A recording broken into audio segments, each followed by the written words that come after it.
네, 오늘 본문 말씀을 통해서 구원의 하나님 세 번째 시간 하늘 아버지에 대해서 우리가 함께 말씀을 살펴보겠습니다. 오늘의 설교 목적입니다. 우리를 늘 기다리시며 우리를 만나게 원하시는 하늘 아버지의 마음을 우리가 아는 데 설교 목적이 있습니다. 네. 여러분, 우리 육신의 아버지가 계시고 또 그래서 우리가 이 세상에 태어났죠. 또 지금 또 살아계신 분도 계실 테고 또 돌아가신 분도 계실 테고, 그러나 우리가 성경은 우리의 영원한 아버지, 우리의 근원, 그러니까 육신의 아버지는 우리의 어떤 이 세상에서의 삶을 살게 하시는 우리 하늘 아버지는 우리를 아예 창조하시고 영원 전부터 계획하셔서 다시 우리를 만나시는 영원한 참 그 하나님 아버지가 되시는 그 분이 계시다는 거예요. 그러니까 우리가 그분으로부터 왔고 그분의 모습을 우리가 따라서 만들어졌고, 예. 우리가 육신의 부분을 닮아서 태어난 건데 우리 영원한 하늘 아버지는 우리를 그분의 모습대로 빚으셔서 아예 처음에 창조하신 거죠. 우리는 그분으로부터 왔고 우리의 모습은 그분을 닮았어요. 그래서 우리 창조의 근원이고 또 우리를 너무나 사랑으로 빚으시고 만드신 그 하늘 아버지 계신다고 성경은 말씀하고 있고, 오늘 그 하늘 아버지에 대해서 우리가 살펴보겠습니다. 그런데 우리가 왜 하늘 아버지를 잘 모를까? 세상에 많은 사람들에게 또 아버지 계십니다라고 말하면 이상한 사람으로 보이고 육신의 아버지 말고 무슨 아버지를 얘기하나, 이 사람 이상하다라고 왜 그런 이야기를 우리가 함부로 얘기하기 어려울까라는 거죠. 죄 때문입니다. 성경은 명확히 얘기하셨어요. 죄. 그러니까 우리가 원래 하나님을 알았고 하나님도 우리를 아셨는데 죄 때문에 하나님과 우리와의 관계가 단절이 되어져 버렸어요. 네, 죄라는 특징은 하나님의 뜻에서 벗어나다 혹은 갈라지다, 나누어지다라는 뜻이 있어요. 도저히 다다를 수 없죠. 네, 갈 수도 없고, 뭐 여기에서 우리 한국에서 저 미국 아메리카 대륙까지 우린 갈 수 없잖아요. 네, 바다가, 태평양 바다가 가로막혀져 있어서 저 유럽까지도 멀어서 갈 수가 없습니다. 근데 갈 수 있는 길은 비행기 타고. 그러니까 하나님과 우리의 관계도 도저히 이룰 수 없었어요.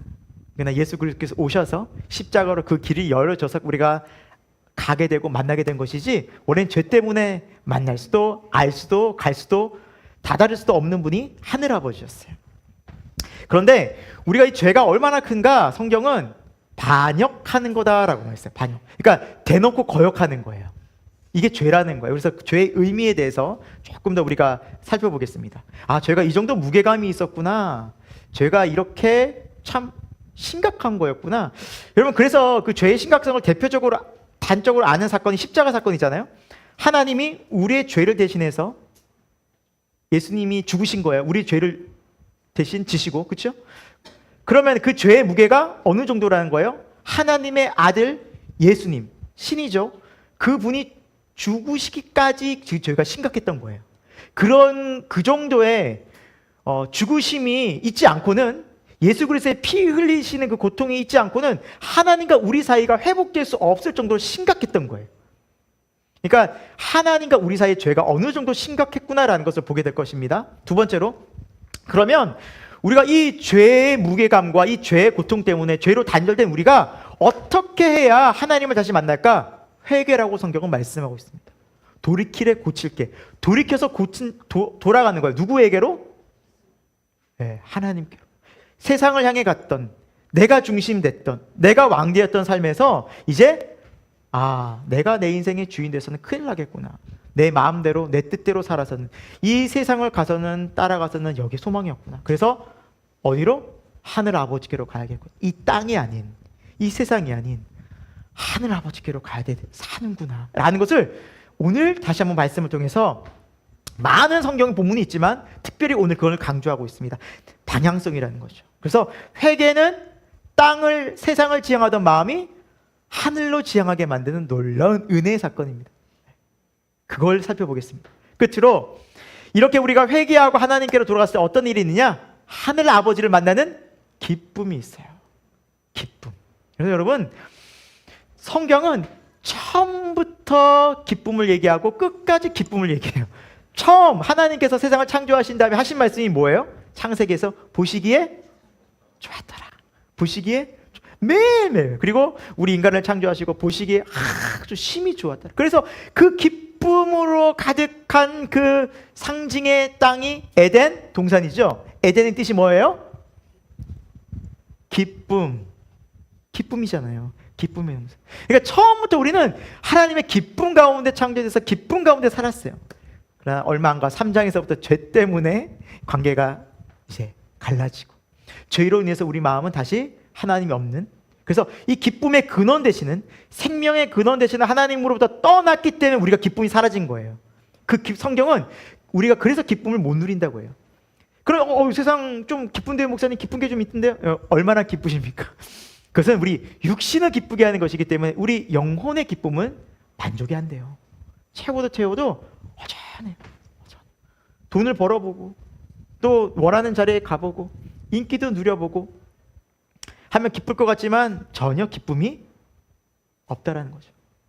우린 그걸 어떻게 알 수 있을까요? 단적으로 그런 최고의 자리에, 최고의 높은 인기에 있는 최고의 그런 많은 돈을 벌어본 사람들이 끝에 허전해가지고 다들 마약에 손을 대고, 더 기쁜 일 없나? 인생이 망가지고 마지막에 또 자살까지 하고, 최고의 권력자들이, 최고의 인기 있는 사람들이, 그렇게 수많은 돈을 가진 사람들이 뭐가 부족해서 약물에 중독되고 자살을 하고, 그냥 그게 만족이 안 되는 거예요. 그 끝이 허무함으로 끝난다는 거죠. 아, 그렇구나. 우리의 기쁨은 하나님께로부터 오고 하나님을 만났을 때 참 기쁨이 회복된다라고 말씀하는 성경의 진리를 저와 여러분이 다시 한번 마음속에 깊이 경험하고, 이게 기쁨이 실제되는 은혜가 있기를 예수 그리스도의 이름으로 축원드립니다.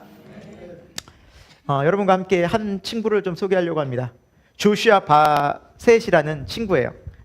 이 청년은 이제 23살 미국 배우이자 가수예요. 여러분 잘 모르시죠? 저도 어제 처음 알았어요. 20대인데 저희가 알겠습니까? 또 미국 사람이고 하니까 굉장히 이제 인기 있는 하이틴 스타인가 봐요. 하이틴 스타고. 근데 이 친구는 기독교 가정에서 자랐어요. 어릴 때. 그런데 기독교를 배척하게 됩니다. 오히려 더 적대시하고 더 무신론자가 되고, 그리고 더 삐뚤어져요. 왜? 잘생기고 노래도 잘하고 인기도 하이틴 스타니까 뭐 세상에서 다 알아주고, 교회 가서 너 죄인이다, 너 하나님께 회개해야 돼, 이 말이 막 감당이 안 되는, 너무 싫은 거예요. 하지 말라는 건 많고.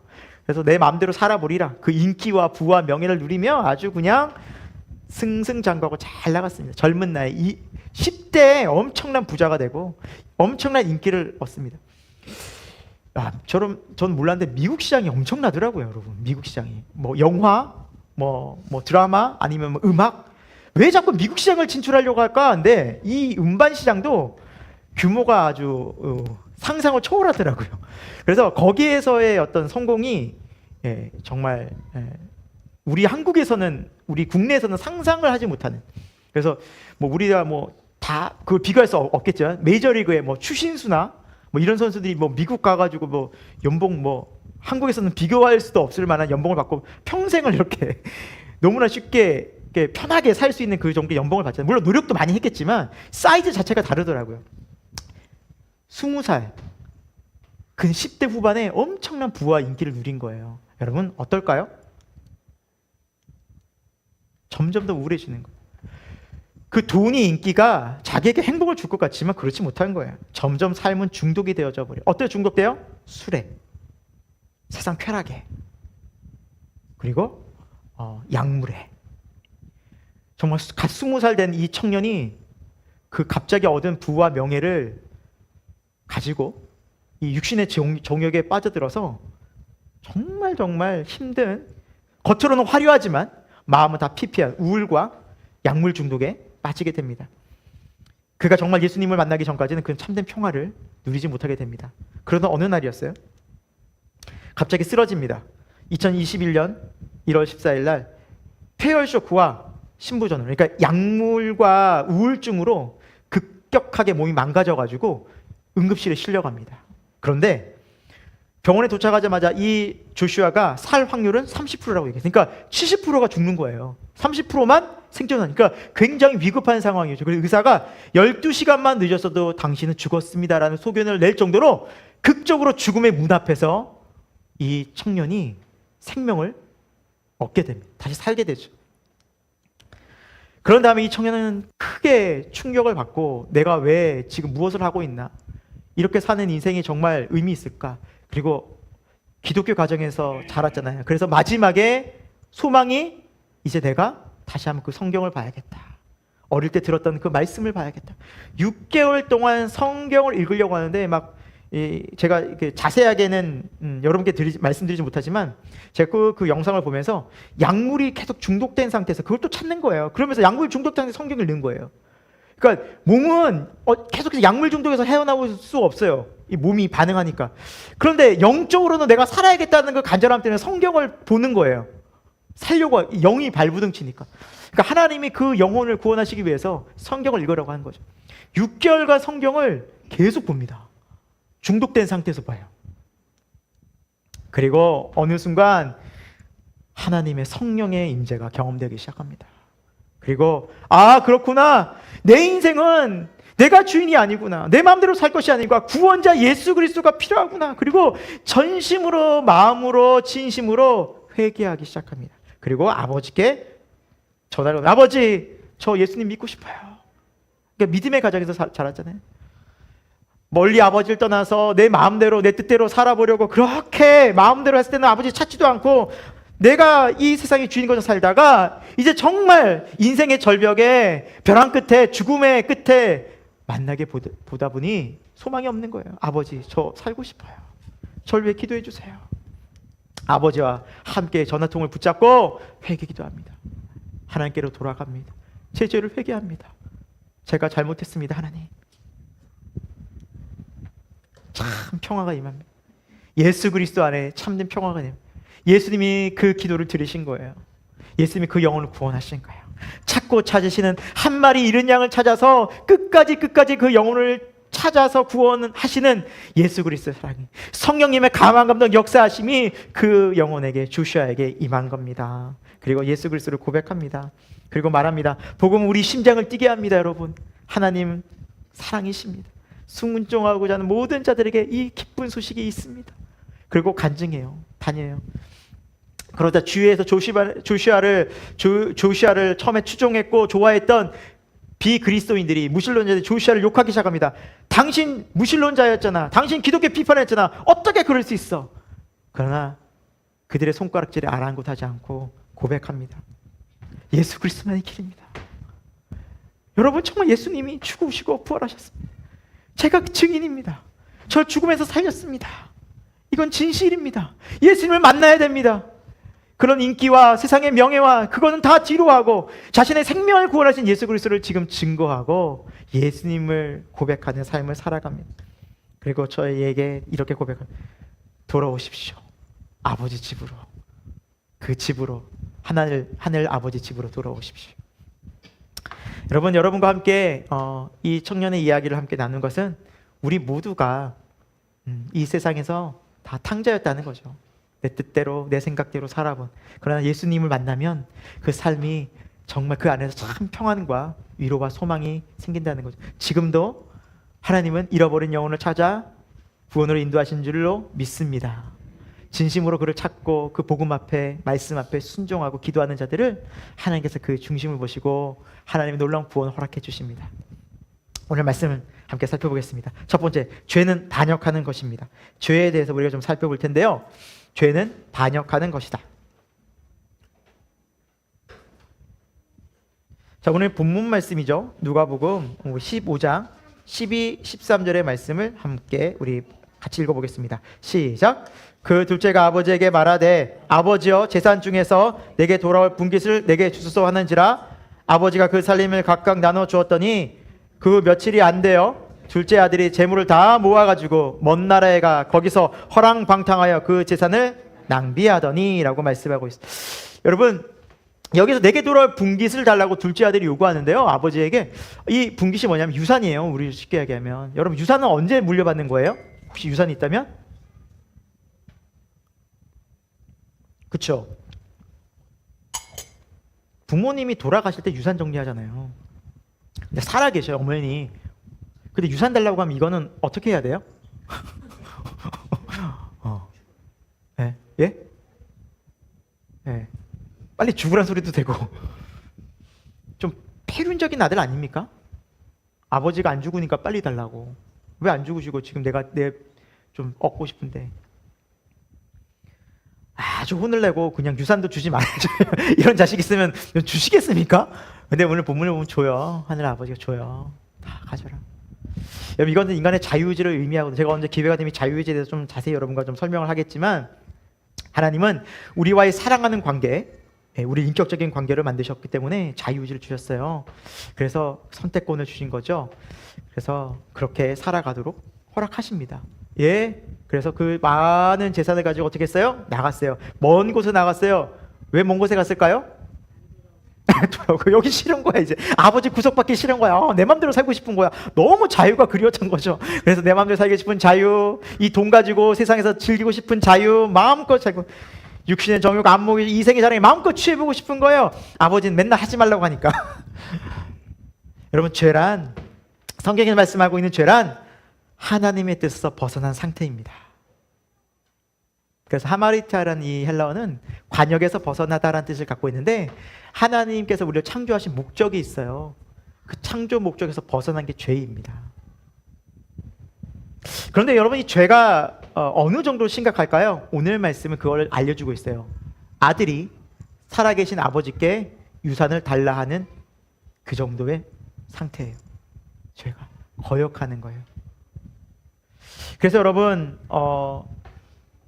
다니엘서에 보면 다니엘이 이제 포로로 바벨론에 잡혀가지 않았습니까? 또 페르시아까지 이렇게 나라에서 총리를 하면서 그가 나라가 망해서 포로로 잡혀갔잖아요. 그러면서 이 나라가 왜 망했을까? 죄 때문이거든요. 근데 그 죄가 무엇인지 성령 안에서 깨닫게 된 게 있어요. 그게 다니엘서 9장 5절에 나와요. 우리 같이 한번 읽어볼까요? 시작. 우리는 이미 범죄하여 패역하며 번약하여 주의 법도에서 규례를 떠났사오며, 범죄하여서 죄를 지어서 패역하고요, 행악하고 반역했대요. 여러분, 알고서 반역한 거예요. 알고서 지은 거예요. 대놓고 거역한 거예요. 이 죄라는 것이. 아, 그렇구나. 기도를 하고 보니까 우리가 그랬구나. 율법이 있었고 말씀이 있었고 하나님 엄연히 있었지만 지금도 하나님이 여전히 세상을 향해서 말씀하고 이 성경책을 곳곳에서 읽을 수 있게 하나님 알게 하셨지만, 인간은 대놓고 하나님을 무시하고 반역하는구나. 이게 죄구나. 그래서 성경은 이렇게 설명하고 있어요. 우리가 알려주고 있어요. 로마서 3장 23절, 모든 사람이 죄를 범하였다. 그래서 하나님을 만나지 못한 거예요. 하나님을 우리가 만나지 못한 이유는 죄 때문이라고 성경은 명확하게 선명하게 말씀하고 있어요. 성경을 읽다 보면 참 놀랍습니다. 우리가 성경을 창세기부터 읽다 보면 아름답게 하나님 세상을 창조하시는데 아담과 하와가 선악과를 먹죠. 아유, 어떻게 먹을 수 있는가? 참, 나라면 안 먹었을 때 그런 마음을 가지고 이렇게 성경 읽다 보면 또 가인과 아벨이 어떤 일이 벌어져요? 막 처음에 시기하고 막 서로 막 욕심부리고 하다 미워하다가 살인하죠. 죽이고.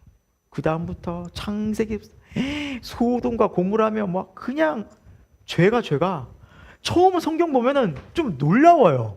어떻게 이런 일이 벌어지지? 창세기 보면은 각종 죄가 다 드러나 있어요, 여러분. 각종 죄악이.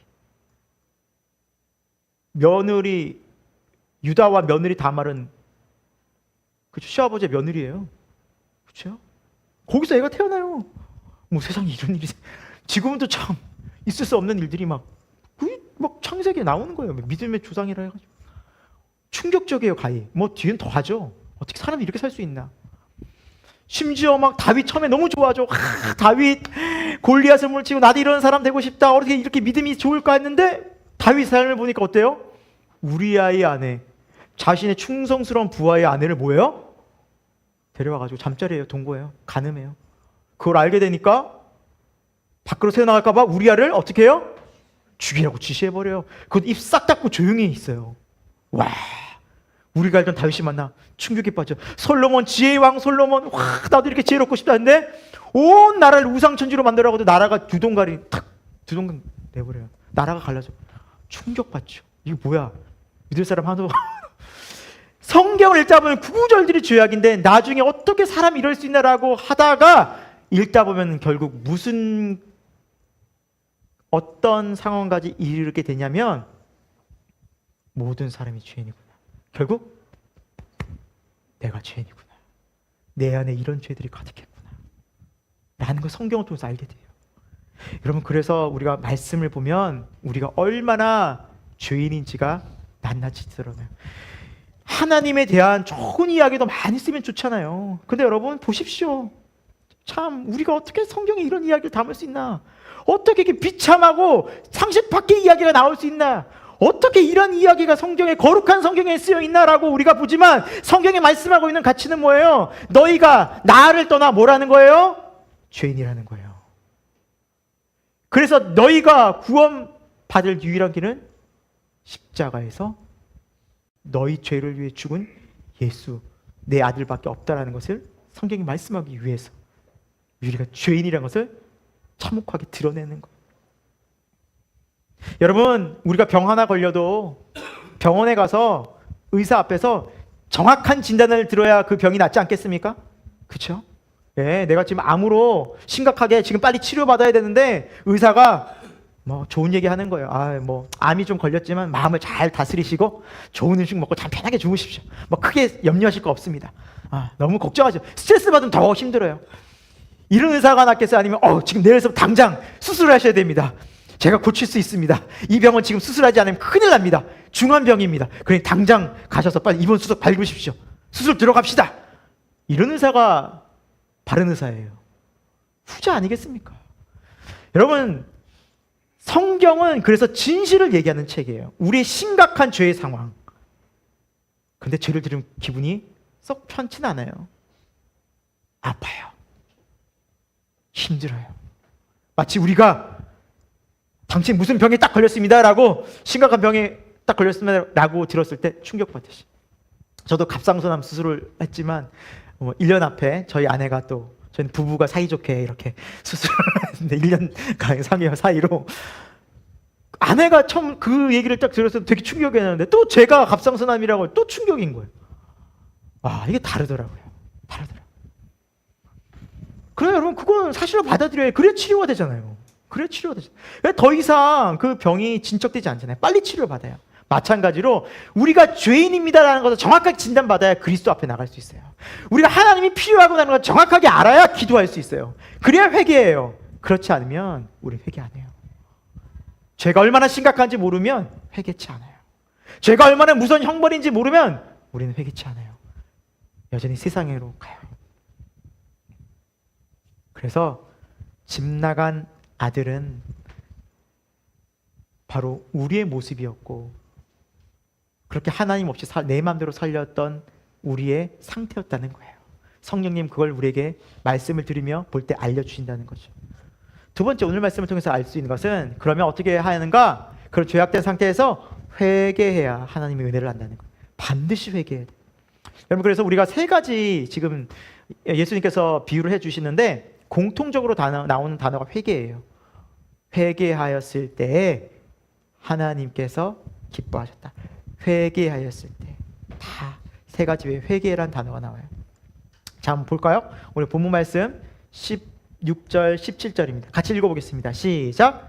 그가 돼지 먹는 쥐염 열매로 배를 채우고자 하되 주는 자가 없는지라 이에 스스로 돌이켜 이르되 내 아버지에게는 양식이 풍족한 품꾼이 얼마나 많은가, 나는 여기서 줄여 죽는구나 라고 말하고 있죠. 이 아들이 처음에 나가서 정말 있는 돈으로 펑펑 쓰면서 허랑방탕에 살았죠.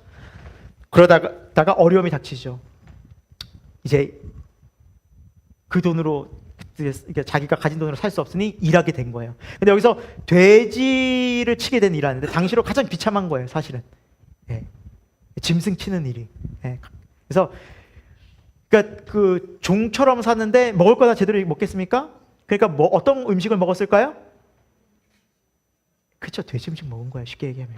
오늘 말씀하니까 돼지 쥐음 열매로 배를 채우고자 하되 그것마저도 없는 거예요. 그러니까 그걸 먹고 살았던 거예요. 동물들이 먹던, 가축들이 먹던 그거 같이 먹은 거예요. 여러분, 중요한 것은 그 전까지 이 사람이 돈이 없어졌어요. 그때까지도 돌아갈 생각을 안 했던 거예요. 다시 한번 이렇게 좀 살아보지. 여러분, 사람은요 끝까지 자기 힘으로 살아보려고 해요. 조금만 틈 하나 있으면 그 붙잡고 끝까지 내 힘대로 살아보려고 하나님 안 찾아요. 정말 찾기 어렵다는 거예요. 지금 언제 아버지를 기억해요?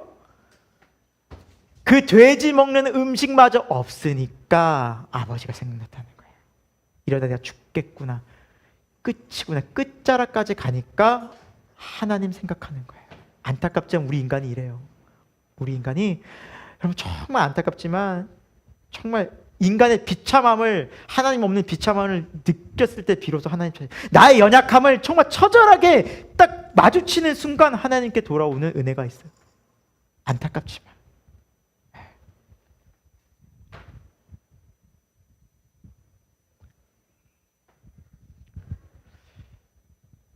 물론 정말 기도해서 그 끝자락까지 안 가고 돌아왔으면 참 좋겠다는 마음도 있어요. 그렇죠?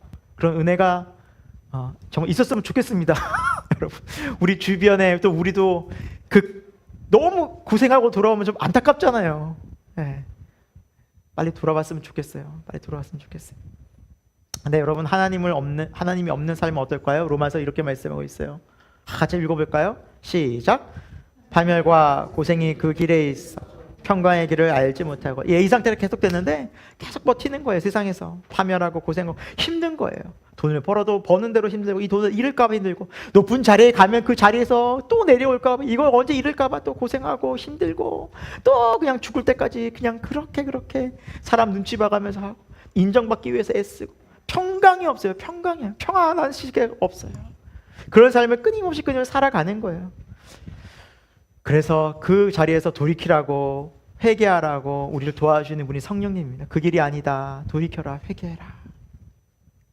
여러분, 그래서 오늘 말씀에도 있듯이 17절에 이에 스스로 돌이켰다라고 나와요. 회개는 여러분 스스로가 깨달아야 돼요. 참 놀라운 지점이에요.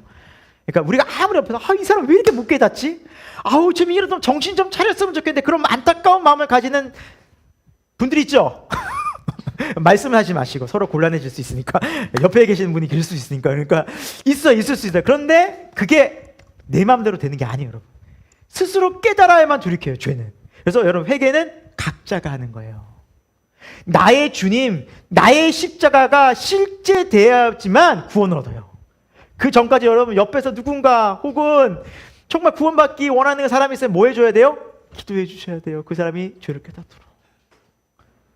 여러분, 그 기도가 먼저 예수님을 만난 사람의 마땅한 모습이고, 혹시라도 이 자리에 내가 정말 예수님을 만나지 못했다면 여러분, 기도할 수 있는, 그래서 회개가 내 안에서 스스로 돌이킬 수 있는 은혜가 있으시기를 간절히 축원드립니다. 그때서야 돌아가게 됩니다. 그때서야. 자, 우리 본문 말씀 또 한번 볼까요? 20절, 21절 같이 읽습니다. 시작. 이에 일어나서 아버지께로 돌아가니라. 아직도 거리가 먼데 아버지가 그를 보고 측은히 여겨 달려가 목을 안고 입을 맞추니, 아들이 이르되 아버지, 내가 하늘과 아버지께 죄를 지었사오니 지금부터는 아버지의 아들이라 일컬음을 감당하지 못하겠나이다 하나라고 말씀하고 있습니다. 20절, 아버지께로 일어나 돌아가자. 여러분, 이 아들이 멀리 왔어요? 가까이 있어요? 멀리 왔어요. 돈이 있어요? 없어요? 없어요. 고생 많이 했을 것 같아요. 그러니까 여러분, 이 회개 시간이 사람들에 따라서 참 길 수도 있다라는 거예요. 하나님 어떤 시간은 회개 긴 시간을 보내게 하셔요. 그래서 중요한 것은 돌아가고자 하는 그 마음을 가지고 끝까지 아버지께로 가는 게 중요해요. 중간에 만약에 아들이 가다가 포기하고 그냥 진짜 너무 힘들다, 나 아버지께로 돌아가는, 그렇게 죽는, 여기서 죽는 게 똑같구나라고 포기했다면 어떻게 됐을까요? 아버지 못 만났죠. 여러분, 그래서 때로는 하나님께서 회개 시간을 길게, 아버지를 만나는 길게 시간을 줄 때가 있어요. 그러나 가야 해요. 그 시간을 걸어가야 해요. 아버지께로 돌아가야 해요. 끝까지 말씀을 듣고 그 앞으로 가야 해요. 그리고 마침내 아버지를 만나는 은혜가 있죠. 그리고 아버지를 만나자마자 이 아들이 하는 고백이 뭐예요? 21절, 내가 아버지와 하늘에 죄를 지었습니다. 죄를 고백하잖아요. 그래서 여러분, 정말 회개하는 사람은 그 회개의 마음이 변치 않아요. 내가 정말 죄인이구나라는 걸 깊이 깨달아요. 그리고 그 사실이 자각되면 진정으로 끝까지 고백해요. 정말 죄인 맞습니다. 진실된 고백. 그러니까 이 진실된 고백 앞에 진정한 회개의 기쁨이, 구원의 은혜가 임한다는 거예요. 어떤 사람은 회개한 듯 하나 그 회개가 오래가지 않은 사람이 있어요. 금방 세상으로 가요. 그거 하나님 알고 계셔요. 저 사람 회개하고 막 세례도 받고 바뀐 것 같은데 시간이 지나 보면 또 세상 가 있어요. 그건 진정 회개가 아니라는 거죠. 진정한 회개는 끝까지 하나님 앞에 내가 죄인인 것을 고백하는 거예요. 그걸 진심으로 고백하는 사람이 성령 안에서 회개하는 거예요. 그러나 여러분, 우리가 이걸 잘 알아야 해요. 오늘 말씀에 아버지에게 돌아간 아들이 스스로 결정하고 스스로 모든 것을 딱 마음 먹어서 됐다라고 생각하시면 큰 오해고 착각이에요. 왜냐하면 우리가 앞쪽에서 봤지만 이렇게 회개하고 돌이킬 때까지 누구의 은혜가 있었어요? 예수 그리스도의 십자가 은혜가 있었고, 또 성령님의 찾으시는 은혜가, 이것이 없이는 아버지께로 돌아갈 길이 없어요. 이미 다 열어놨기 때문이에요. 그래서 우리가 결정하고 우리가 판단하고 우리가 생각해서 딱 구원을 믿겠습니다, 이 결정했다고 하면 크게 오해하는 거예요. 구원을. 물론 내가 하나님께 돌아간 것 같지만 겉으로는 그 과정들 속에는 성령의 은혜와 예수 그리스도의 십자가 사건이 있었기 때문에 우리가 돌아갈 수 있었다는 거예요. 이게 충분히 사전에 전제되지 않으면 내가 마치 구원을 선택하고 내가 믿은 것처럼 크게 착각해요. 내가 기도해서 내가 말씀 듣고, 아니에요.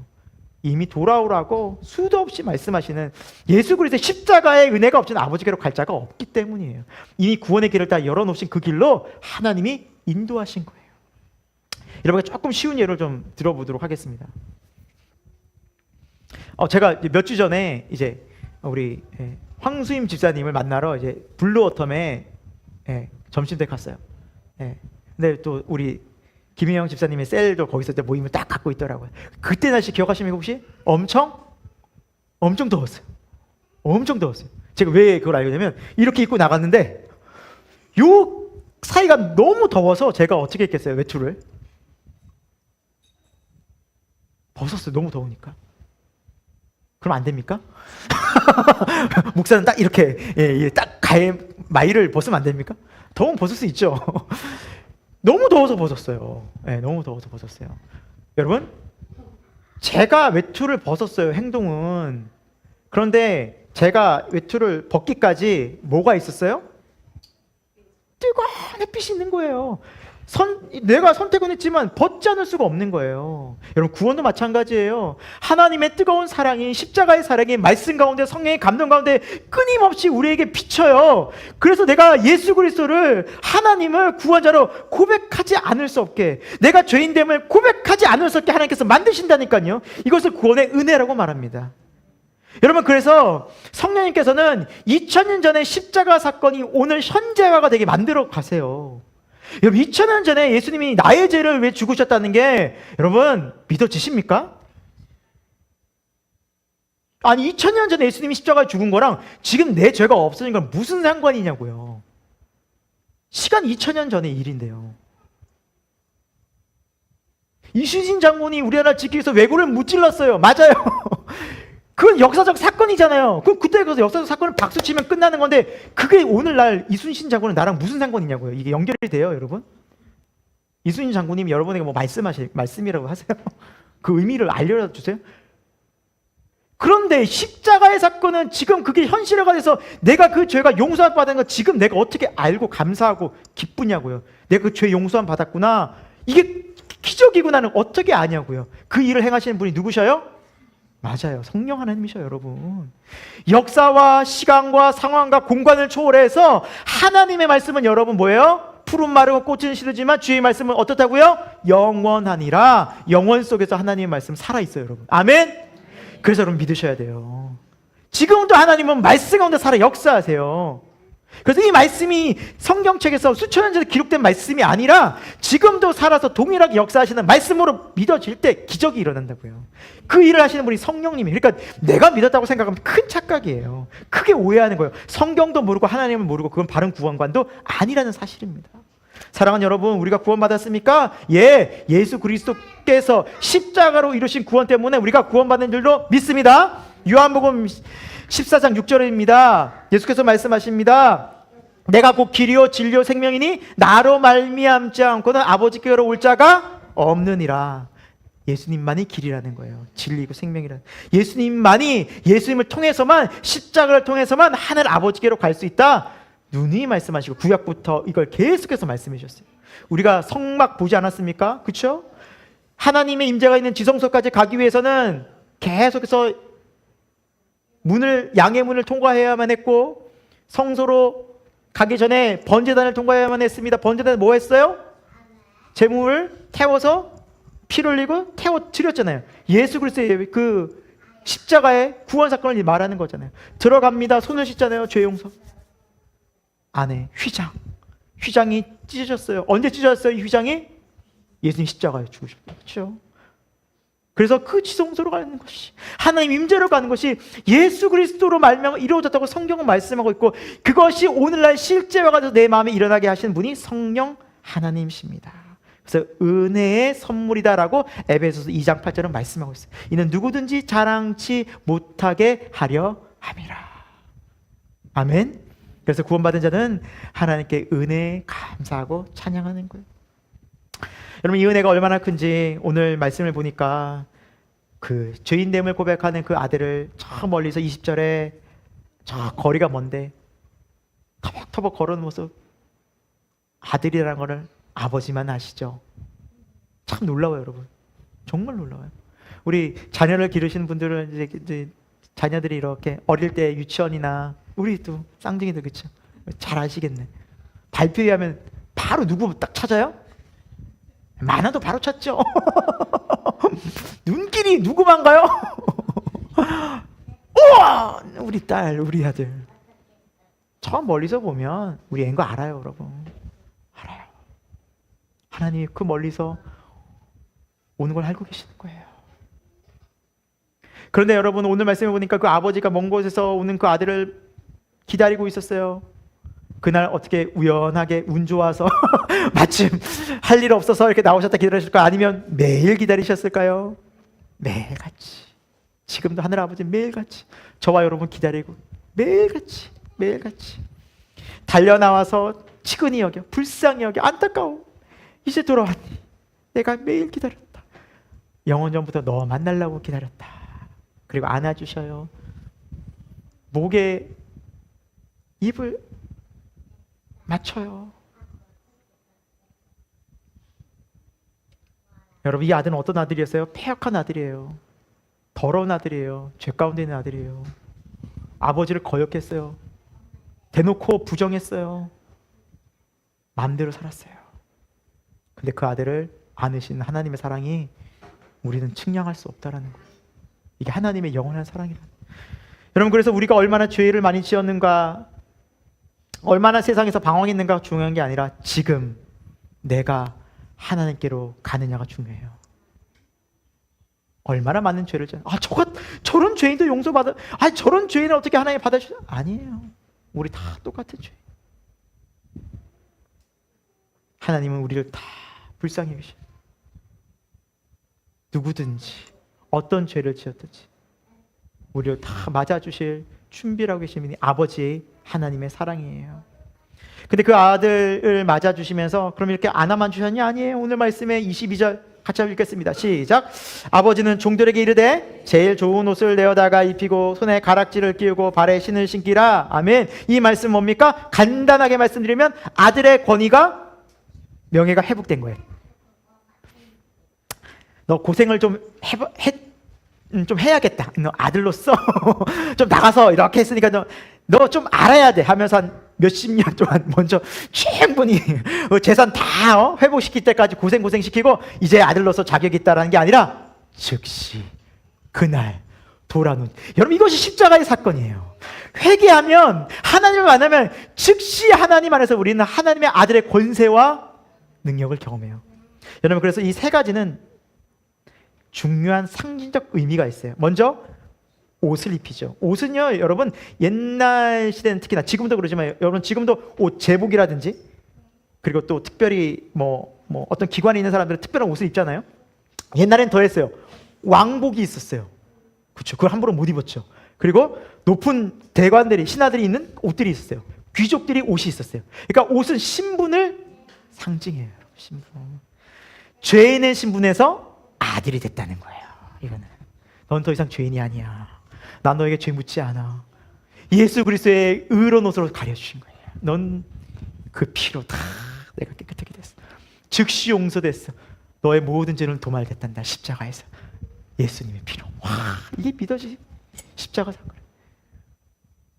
두 번째, 반지는 권세를 상징해요. 그래서 옛날에는 반지에 도장이 있었어요. 탁. 그래서 아들의 권세가 있는, 하나님 나라의 유업의 그런 자녀의 권세를 얻은 거예요. 그래서 여러분, 우리 이 땅 가운데 하면서 하나님의 백성으로 좀 기도하면서 주의 나라를 위해서 우리가 기도하면 하나님이 권세를, 영광을 쓰게 해주십니다. 이 기도의 권세를.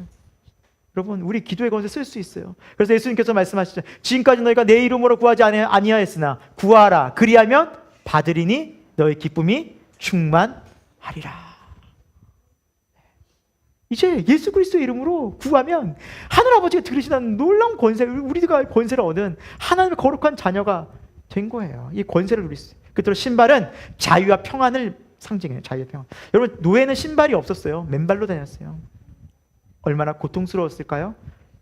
자유 없이 구속과 탄압과 억압 속에 살았을까요? 평강이 없죠. 노예는 자유가 없으니까 평강이 없죠. 늘 부르는 대로 시키는 일만 하고 자기 삶이 없죠.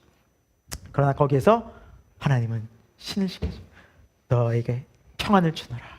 내가 진짜 자유케 하리.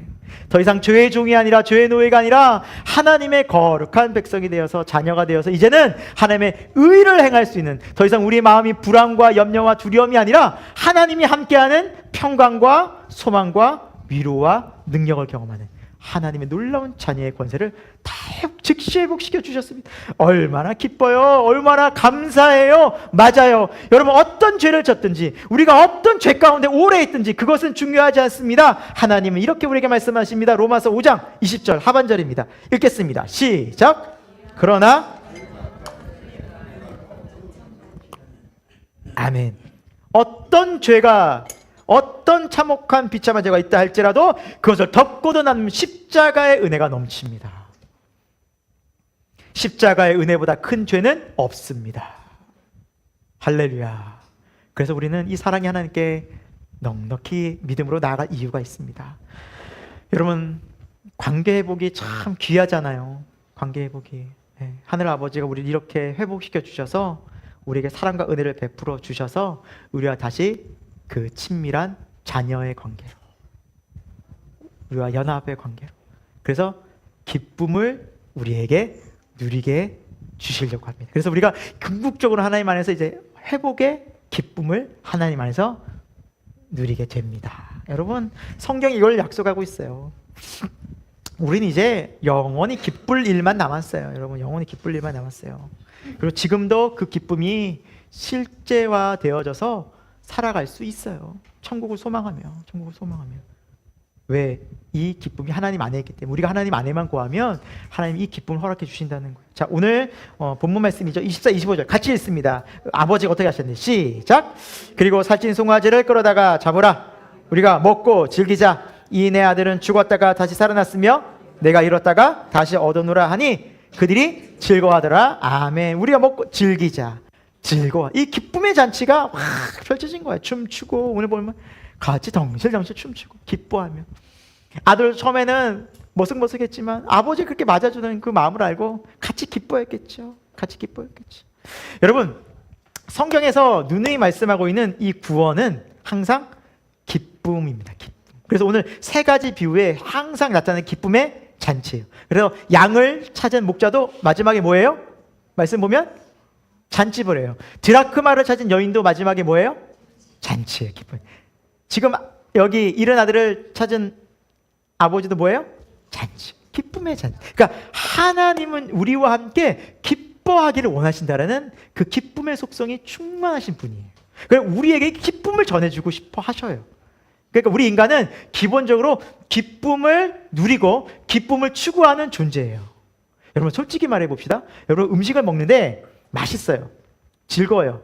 그러니까 드시는 거 아니겠어요? 쓰고 막 너무너무 이거를 혐오스러운 그런 음식은 안 먹죠. 우리가 어디 가요? 경치 좋은 곳에 가요. 때로는 유럽에도 가요. 유럽에도 가요. 좋겠어요. 유럽에 간 사람 있으면 좋겠어요. 근데, 근데 거기 왜 가요? 좋으니까 가는 거 아니겠어요? 좋으니까. 좋으니까. 제가 물어봤어요. 그럼 가면 유럽 좋아? 좋대요. 전 모르거든요. 전 동남아만 다녀봐가지고. 그래서 한국이 제일 좋은 것 같아요. 솔직히 한국만큼 이런 데가 없는데 유럽 가면 좋은가 봐요. 저는 안 가봐서 모르겠어요. 비교가 안 되니까. 좋아요. 기뻐. 좋으니까 가는 거예요. 거기 유럽 가는데 고생하고 막 불안하고 막 지진 날 것 같아 두려우면 가겠어요. 안 가죠. 좋으니까 가요. 잘 다녀오시기 바랍니다. 즐겁게 다녀오시죠. 즐겁게. 여러분 기쁜 거예요. 기뻐해야 돼요. 한국에서도 기쁘고 유럽에서도 기쁘고 우리는 어느 곳에서도 기뻐해야 돼요. 지금도 기뻐해야 돼요. 지금도. 여러분 성경에요. 기뻐하라는 말이 얼마나 많이 나오는지 몰라요. 제가 찾아봤어요. 자, 우리 로마서 5장 10절 11절 같이 읽습니다. 시작. 우리가 원수 되었을 때 그의 아들의 죽으심으로 말미암아 하나님과 화목하게 되었은즉 화목하게 된 자로서는 더 그의 살아나심으로 말미암아 구원을 받을 것이니라. 11절. 그뿐 아니라 이제 우리로 화목하게 하신 우리 주 예수 그리스도로 말미암아 하나님 안에서 또한 이거 구원을 받았다면 원수 되었던 우리가 이제 대적하고 하나님을 대적하고 하나님을 패역하게 거스렀던 우리가 십자가의 은혜로 용서함 받았어요. 하나님의 자녀가 됐어요. 그럼 뭐가 있다는 거예요? 하나님에서 기쁨이 있다는 거예요. 이제 우리가 자연스럽게 기쁨이 하나님 안에서 주어진다는 거. 하나님 안에서 함께하는 기쁨이. 또 말씀 갈라디아 5장 22절. 오직 성령의 열매는 사랑과 뭐라고 나와 있죠? 희락이 뭐예요? 기쁨이잖아요. 기쁨이. 기쁨이 즐거울라. 그럼 기쁘고 즐거운 거예요. 성령 안에서 기쁘고 즐거운. 로마서 14장 17절. 오직 하나님 나라는 성령 안에 뭐라고요? 의와 평강과 기쁨이라고요, 여러분. 빌립보서 4장 4절. 주 안에서 뭐 하라고요? 근데 여러분 이 말씀들을 찾아봤는데 공통적으로 기쁨이란 단어 앞에 뭐가 있는지 아세요? 하나님 안에서, 주 안에서. 보세요. 한번 보세요. 주 안에서. 한번 보세요. 진짜 그런가? 오직 성령 안에서 기뻐하라 그러죠. 오직 성령의 열매는, 오직 성령께서 주신 열매는, 그렇죠? 성령 안에서 있을 때 오직 하나님 안에서. 공통된 특징이 뭐예요? 하나님 안에서 뭐가 있다는 거예요? 할렐루야. 여러분 우리가 하나님 안에서 기뻐하는 거예요. 지금 우리가 주 안에 있다면 이 예배가 기쁜 거예요. 우리가 주 안에 있다면 길을 갈 때도 기쁜 거예요. 우리가 주 안에 있다면 잠을 잘 때도 기쁜 거예요. 우리가 주 안에 있다면 직장에서도 기쁜 거예요. 왜 기뻐요? 하나님 안에 있어서. 아멘. 우리가 다른 환경에 있어서 기쁜 것이 아닙니다. 내 뜻대로 돼서 기쁜 것이 아니에요. 정말 우리가 이걸 착각하면 안 돼요. 그래서 세상이 주는 기쁨과 하나님이 주는 기쁨이 달라요. 세상이 주는 기쁨은 과정 속에서 즐거움을 찾으라고 그러고 어떤 결과를 가지고 기뻐하라고 말해요. 그러나 하나님 그거와 상관없이 하나님이 함께하는 것으로 기뻐하라고 할 수 있어요. 말씀하고 있어요. 그래서 하나님과 함께하는 것이 기뻐하는 거예요. 때로는 그게 실패하든 때로는 세상적으로 잘 되든 하나님 함께하니까. 왜 집에서 기뻐요? 집이 좋아서? 아니에요. 하나님과 함께하니까. 그러니까 찬송가에도 있잖아요. 내 주 예수 계신 곳이 초막이나 궁궐이나 그 어디나 하늘나라. 초막이나 궁궐이나 내 주 예수 계신 곳이 그 어디나 하늘나라예요. 다른 게 기쁨이 아니에요. 우리는 진짜 기쁨은 하나님 안에 있다라는 사실입니다. 그런데 이렇게 기쁨의 순간에 기쁨의 자리에 하나님이 기뻐하시는데 한 아들이, 첫째 아들이 이 기쁨을 누리지 못하고 있어요. 안타깝게. 오늘 말씀해 보니까 노하여 화가 났다는 거예요. 대체 죄송합니다. 그렇게 세게 칠 줄 몰랐는데 대체 어떻게 이런 일이 있을 수 있습니까? 하고 막 화가 나는 아버지가 함께 즐기자. 그럴 수 없다고. 어떻게 내게는 정말 염소 새끼 한 마리 잡아서 우리 종들을 위해서 한 마리도 안 주고 나는 평생 아버지 위해서 명령 잘 지키고 하라는 대로 다 했는데 어떻게 저 아들은 어떻게 했다고요? 오늘 말씀 보니까 창녀들과 함께 멋대로 살고 살림살이 다 날리고, 그런데 살림살이 다 날린 저 아들에게 어떻게 송아지 잡냐고. 나는 염소 새끼 한 마리 안 주고. 화가 난 거예요. 한편은 조금 이해가 될 수는 있겠죠. 섭섭할 마음이 있을 수 있겠잖아요. 근데 여러분 이게 섭섭할 문제가 아니라고 하나님 말씀하시는 거예요. 오늘 말씀은 같이 함께 첫째 아들도 충분히 기뻐할 수 있다라고 성경은 말씀하고 있어요. 여러분, 먼저는 이 첫째 아들의 상태가 누구냐면 바리새인과 서기관들이에요. 당시 율법을 지키고 율법을 가르쳤다, 말씀을 가르쳤다. 누구보다 하나님의 말씀 잘 지켰죠. 그러나 그들은 첫째 아들이었다는 거예요. 그런데 이 첫째 아들의 특징이 뭐예요? 하나님의 마음을 모르는 거예요. 전혀. 십자가의 은혜가 실제되지 않은 상태예요. 그리고 성령의 회개가 없는 사람들이에요. 그러니까 이들은 비난하고 정죄하고 판단하고 비판하기 바쁜 거예요. 그리고 자랑하는 거예요. 오늘 말씀을 보십시오. 이 첫째 아들이 하는 말 29절에서 내가 한 걸 왜 기억하지 않느냐. 그러니까 자기의 행위와 자기의 자랑이 다 들어있는 거예요. 이만큼 했으면 이만큼 대우를 해줘야죠. 왜? 그러니까 섭섭했던 거예요, 그동안. 그러니까 자기 행위에 대해서 보상을 받으려는 심리가 녹아났던 거죠. 그러니까 아버지가 기뻐서 즐거워서가 아니라 이 행위 보상에 대한 노력에 대한 대가를 요구하는 아들의 마음의 상태가 있었던 거죠. 여러분, 구원을 이 바리새인과 서기관들은 어떻게 생각했어요? 율법을 지켜야 구원받지. 어떻게 하나님의 은혜로 구원받니? 이런 생각하고 있었던 거예요. 지금도 십자가의 은혜라면 어떻게 구원받니? 뭔가 노력을 하고 헌금도 열심히 하고 주일도 잘 지키고 말씀도 잘 봐야 구원받지. 어떻게 그것만 구원받겠냐고 하면서 생각하고 착각하시는 분들인데 아니라는 거예요. 아니라는 거예요. 하나님께서 뭐라 말씀하시는지 볼까요? 아버지가 이르되 예, 너는 항상 나와 함께 있지 않았냐. 내 것이 다 내 것이 아니냐. 여러분, 이 말 뜻은 뭘까요?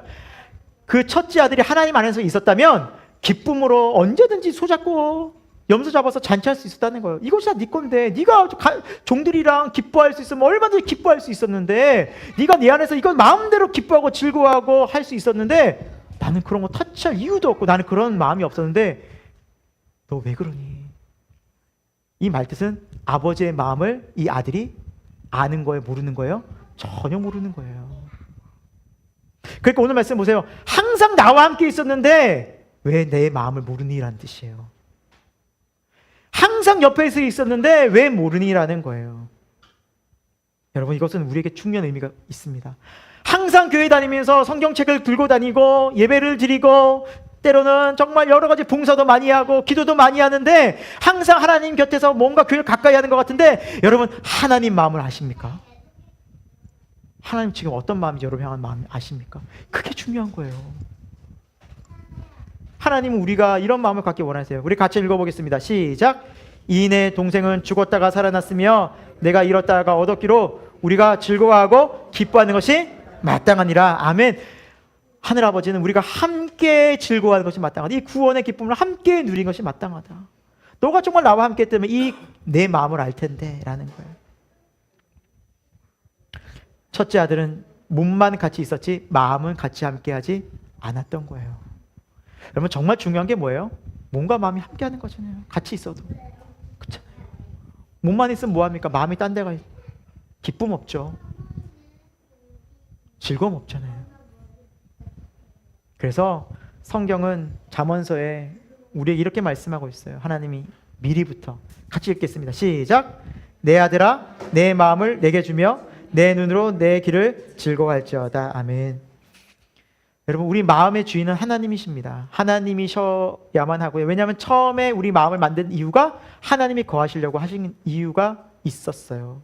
근데 그 마음에 하나님이 없이 내가 주인 되려고 하니까 이 세상으로 육신적인 것으로 채우려고 하다 보니 기쁨도 즐거움도 만족도 파멸과 고생이 두려움이 가득한 인생이 되어져 버린 거예요. 그리고 죽음이 그들 앞에 기다리는. 그래서 하나님 우리에게 다시 말씀하셔요. 너의 마음을 내게 주지 않겠니? 내가 너의 마음에 들어가기 원한다. 그리고 나와 함께하자. 그리고 너가 그 다음에 나와 함께하는 그 길을 즐거워했으면 좋겠구나라고 말씀하고 있다라는 사실입니다. 여러분, 예배가 즐거우십니까? 봉사가 즐거우십니까? 기도가 즐거우십니까? 찬송이 즐거우십니까? 전도가 즐거우십니까? 말씀이 즐거우십니까? 우리 마음에서 점점 작아지죠? 즐거운 이유가 뭐냐는 거예요. 즐거운 이유가 하나님 때문에. 그 시간 하나님 만나니까, 그 봉사의 손길을 주와 함께 하니까, 그 전도 때 주님의 마음이 드러나니까. 여러분, 이것이 우리의 즐거움이 되지 않으면 우리는 아무리 봉사를 하고 아무리 예배를 드리고 아무리 찬양을 드리고 아무리 수많은 헌금을 드려도 하나님 기뻐 받으시지 않는다는 거예요. 반대로 하나님 요구하시는 건 뭐예요? 마음을 다하는 헌금. 그 액수가 중요한 것이 아니라 마음을 다하는 예배. 아멘. 마음을 다하는 말씀, 마음을 다하는 기도. 거기 하나님 너무너무 기뻐하신다는 거예요. 우리가 하나님을 오해하면 안 돼요, 여러분. 내가 주님 옆에서 열심히 했는데요, 아니에요. 하나님 마음 1도 우리는 모를 수 있어요. 그게 아니라 하나님의 마음을 알고 하는 작은 것 하나, 그 속에서 하나님이 주시는 그 성령의 기쁨을 누릴 때 하나님이 우리를 정말 기뻐하신다는 것을 저와 여러분이 마음속 깊이 회복하고 이것이 실제되는 놀라운 은혜가 있기를 예수 그리스도 이름으로 축원드립니다. 기도하겠습니다. 하나님, 오늘 우리는 하늘 아버지의 마음을 다시 한번 살펴보았습니다. 하늘 아버지는 우리를 기다리고 기다리시며 우리를 만나기 원하십니다. 그리고 하나님을 만나셔서 우리를 안으시고 우리를 회복시키시고 우리를 사랑한다고 안으시는 그 너무나 사랑과 긍휼이 많은 인자하신 하나님이신 것을 봤습니다. 하나님, 우리가 세상에서 얼마나 방황하고 얼마나 많은 죄를 지었느냐가 중요한 것이 아니라 지금 스스로 돌이켜 내 인생이 이렇게 살면 안 되겠구나 깊이 생각하고 회개하여 아버지께로 돌아가는 마음이 정말 귀한 줄로 믿습니다. 하나님께로 돌아갑니다. 세상에 빼앗겼던 마음 돌이킵니다. 주님을 믿는다고 하면서 내가 예수님을 믿고 하나님의 자녀가 됐다고 하면서도 여전히 세상에서 하나님, 우리가 마음 뺏겼던 모습들을 회개합니다. 하나님만으로 다시 가득 채워지는 믿음, 하나님으로 기뻐하는 믿음, 하나님의 말씀과 기도와 예배가 하나님으로 인하여 기뻐지는 그 믿음 생활 할 수 있도록 역사하여 주옵소서. 이 모든 말씀을 예수님의 이름으로 기도합니다. 아멘. 기도합니다. 아멘. 하나님 감사합니다. 우리는 철저히 둘째 아들이고 철저히 죄 가운데 거했고 하나님 없이 우리 스스로 우리 마음대로 살다가 정말 은혜 가운데 우리를 부르셔서 하나님 돌이키는 은혜, 회개케 할 수 있는 은혜, 하나님의 사랑을 알 수 있는 은혜, 그 십자가의 은혜를 알게 해주셔서 성령의 은혜 가운데 우리가 하나님 아버지를 아버지라 부르고 예수 그리스도의 십자가의 은혜를 감사하고 이 놀라운 구원의 은혜를 노래하고 찬양하고 기뻐하며 힘들고 어려운 그 순간 하나님께 나와서 기도할 수 있는 이 귀한 믿음 주시고 영생 주심에 감사함을 드립니다. 하나님, 우리가 하나님을 믿는 자녀로 이제 하나님께서 주신 권세와 믿음의 자녀로 이 세상을 당당히 담대한 믿음으로 살게 하여 주옵소서. 우리 안에 하나님 계십니다. 우리가 무엇을 두려워하고 살아가고 있습니까? 우리 안에 하나님 거하시고 주 안에 있는데 무엇을 염려하고 살아가고 있습니까? 하나님, 우리가 주님이 함께 하시는데 우리가 세상이 다른 것을 비교하고 살아가고 있습니까? 하나님, 너무나 죄송합니다. 하나님의 존귀하심과 하나님의 그 크신 은혜와 구원의 능력이 세상의 그 어떤 것과도 비교할 수 없으며 가장 존귀하고 또 가장 귀하고 가장 보배로우신 것을 우리가 알고 감사하며 이 세상을 담대한 믿음으로 찬송하며 사는 믿음 되게 하여 주옵소서. 그리고 하나님, 그 믿음을 우리가 이 세상에서 증거하고 증인된 삶을 살게 하여 주옵소서. 부족하고 연약하지만 내 안에 계신 예수님을 믿음으로 고백하는 그 믿음, 예수님을 자랑하는 그 믿음으로 날마다 삶의 자리에서, 가정에서, 직장에서 예수 그리스도와 함께 증인된 삶을 살아갈 수 있도록 하나님, 우리의 삶을 인도하여 주옵소서. 하나님께 나오면서 귀한 예물 드립니다. 하나님, 우리의 마음과 뜻과 정성을 다하여 드린 이 예물 기뻐 받아주시고 우리가 삶의 자리에서 늘 주님께 감사하고 기뻐하며 드릴 수 있는 그 믿음 되게 하여 주옵소서. 하나님, 우리 다니엘 어린이부 또 다니엘 청소년부 있습니다. 어린 시절부터 하나님의 말씀으로 잘 양육되어져서 예수 그리스도의 존귀한 믿음의 사람으로 주 안에 거하는 믿음의 귀한 백성들 될 수 있도록 역사하여 주옵소서.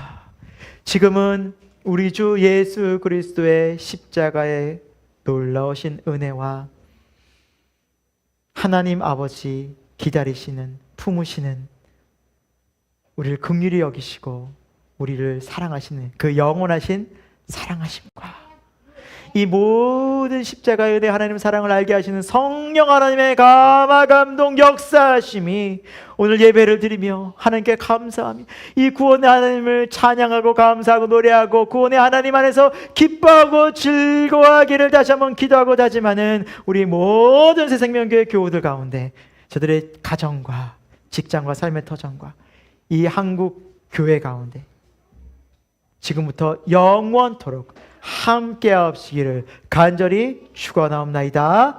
아멘.